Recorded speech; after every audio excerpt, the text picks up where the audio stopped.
Howdy folks, the time is now that I could stop posting about Tachanka. Some of you may have doubted me that he's coming this season, but here he is. Test server, he is live, and he'll be in the live servers hopefully in the next week or two, but we got a lot of test server changes here today. But obviously today's star is Tachanka. This will be the last time Tachanka is our main star, hopefully for a very long time. I swear, I feel like every single one of these I have to include something about Tachanka because they have been trolling us with the release date of this. So as we all know, Tachanka just wasn't a competitive operator. He was definitely fun, meme operator, but from my experience here in the test server, now granted I've only been played probably an hour or two, but from my experience with this, I have been liking this rework a little bit. Now I don't think he's going to become a meta operator at all, but you know, time will tell on that one. So let's take a deeper look into the Shumika launcher, or however you pronounce that. Basically just a fire grenade launcher if you want to be specific here. But I see Tachanka playing a lot like Smoke, where you kind of have to be alive to be useful and effective, and a part of that is definitely plant denial and area denial, and that is very possible at the later part of the round, especially with the Shumika launcher. At this time we get 10 of these, 5 per mag I guess is what you could call it, I don't know, before you have to actually reload it. 5 of these things and then 5 more. So that is a lot. I don't know, maybe we need to tweak that down a little bit and raise the seconds per fire, because I feel like they last a very fast amount of time, but you're able to shoot over and over and over and basically block an area for a very long time. So I see power in that. I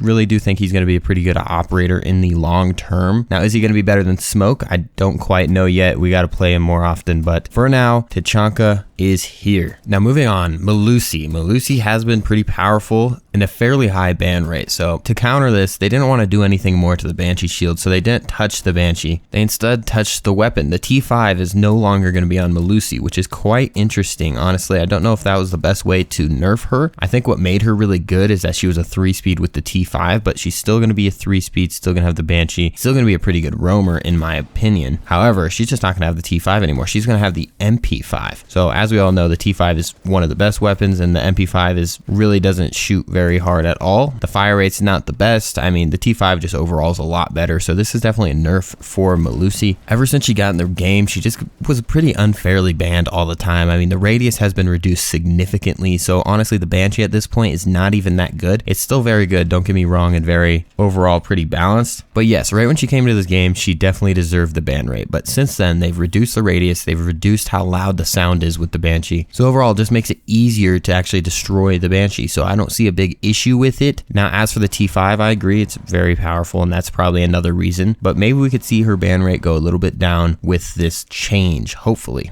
I predict. Now, as for the complete opposite, we have another year 5 operator. So Melusi obviously super overpowered. Oryx super underpowered. Trash. You know, Oryx is definitely supposed to be a roamer, but the loudness of his dash, his Remadash, is just ridiculous, and his weapon just isn't good. Now, the T5 SMG, that should change at least one part of that equation, but it doesn't change the fact that the operator's gadget is just not as good as it was put out to be. Let's just say that. Now, I'm telling you, Oryx is going to be played a lot, and there's one reason for this, is the runouts and spawn peaking. He's going to have the 1.5 times on the T5. I see this changing pretty quickly. I mean, I just don't see how they would keep this once they see how many spawn peaks are going to happen. You'll be able to dash outside, go straight to spawn, easy T5 SMG with the 1.5 times. I just see this as a very bad idea, for sure, for sure. But anyways, I'm sad to inform you my favorite operator, Ace, he has been nerfed. Sort of. I mean, sort of. I don't know if this is really a nerf, too bad of a nerf, however. It is still a nerf, still my favorite operator, still the AK-12, regardless. But there was a change in the Selma Aqua Breach. You still get 3 of them, however, there's only going to be 2 explosions per Selma. So you're no longer going to have the 3 tiers, it's only going to be 2. What that means is basically it's only going to be a crouchable hole and not a walkable breach. As for hard breachers are concerned, I mean, this has been a balancing act that they got to get going between the 3 of them, the 3 main, Hibana, Thermite, and Ace, of course. And as we speak on the lives, I mean, Ace is just the better operator. Overall, I mean, you get 3 of the breaches. It's very hard to ban a trick if it's a 3 wall because you can't really hit all 3 walls at the same time with the bandit. So it's just a very difficult thing. And with the size of the breach hole is still basically just as big as a Thermite breach. Now, that is where this target comes in for sure, is you're trying to make this so Thermite has his exact role, open up the entire wall, right? And Ace is just a little bit more versatile. You could throw it wherever. You could throw multiple at the same time. So we just got to make sure each of these operators are good alternatives to each other. Now Hibana, we just got to keep her as the hatch queen at this point. But maybe this could do a little bit of something to Hibana. I mean, they did say they're going to rework Hibana a tad bit, but since Ace only has 2 breaches now, that's basically 2 sets of pellets for Hibana. So maybe we reduce the curve between those two. However, I just don't see that happening because the deployment of Hibana takes forever. So yeah, for the most part, I liked all the operator balances. I think they're pretty fair overall. I mean, just trying to balance out the high pick operators or low picked operators. Oryx and Melusi, I think that is a A1 change right there, switching those weapons. That's probably the best thing they could have done. Ace, you know, I would have probably done differently, but whatever works, you know. As for weapons though, this is where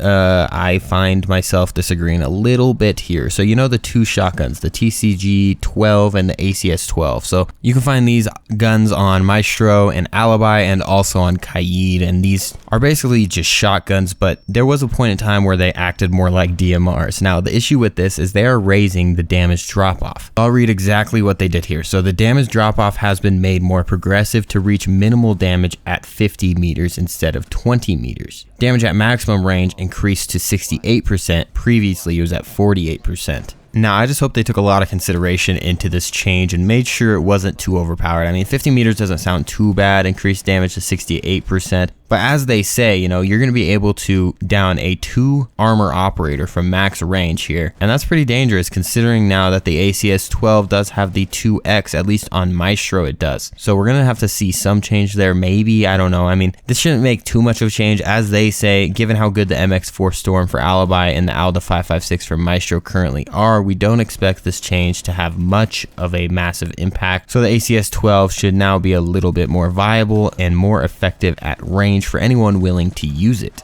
So relating to the scopes and everything, the community has requested that 1x scope optics should be used on every single weapon. So if you have the ability to see 1x, you should be able to see all 1x's. So for example, we see the hollow, the new hollow, red dot, the new red dot, all of those should be seen for every single weapon as long as you can see the 1x and 2x, so on and so forth. Now, from their perspective, they have disagreed. They said, from our perspective, some elements of these optics are only a matter of preference and have no direct impact on the actual performance of the operator. However, these optics have different shapes and casings and have, to a degree, a balancing impact. The space taken by the optic on the screen can be something that can make the gun perform better. On top of that, we want operators to feel different and have a specific identity. So that was very condescending, honestly. So of course, this starts off with saying that optics are a matter of preference and have no direct impact on the actual performance of the operator. But then, a sentence later, it says the space taken by the optic on the screen can be something that can make the gun perform better. So which one is it? I don't know. I think that we should have scopes for all the weapons. So if I get the 1x's, I should be able to pick a 1x for every single weapon that I have, and so on and so forth as we get up and higher and higher and higher. I really don't think the reticle or the scope should determine if the weapon is unique or not. Honestly, for 5 straight years, we only had reflex, hollow, and a red dot. That's the only sights we had. So there's no personality there in between the guns. So I don't think that really gives an identity to the weapon. I just think that is a really terrible response to our community concern and what we want. Anyways, though, that's going to do it. We're all caught up now. Get ready for Tachanka because he is coming soon.